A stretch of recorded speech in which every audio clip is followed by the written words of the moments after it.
ಕೊಡವೂರು ಶ್ರೀ ಶಂಕರನಾರಾಯಣ ದೇವಸ್ಥಾನದಲ್ಲಿ ಪ್ರಸಾದರಾಜ್ ಕಾಂಚನ್ ನೇತೃತ್ವದಲ್ಲಿ ಲೋಕ ಕಲ್ಯಾಣಾರ್ಥವಾಗಿ ಆಯೋಜಿಸಲಾಗಿರುವ ಮಹಾರುದ್ರಯಾಗದ ಕೊನೆಯ ದಿನವಾದ ಮಂಗಳವಾರ ದೇವಸ್ಥಾನದ ಪರಿಸರದ ಭಕ್ತ ಸಾಗರಕ್ಕೆ ಸಾಕ್ಷಿಯಾಯಿತು.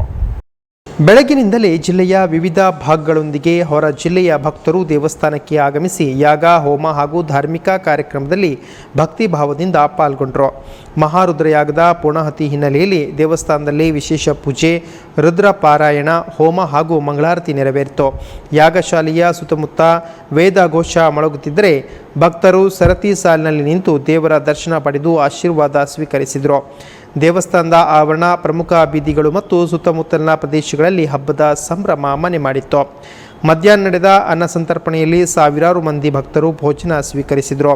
ಬೆಳಗಿನಿಂದಲೇ ಅನ್ನದಾನ ಮಂಟಪದಲ್ಲಿ ಭಕ್ತರ ದಟ್ಟಣೆ ಕಂಡು ಬಂದಿದ್ದು, ಸೇವಾ ಕಾರ್ಯಕರ್ತರು ಭಕ್ತರಿಗೆ ವ್ಯವಸ್ಥಿತವಾಗಿ ಊಟ ವಿತರಿಸಿದರು.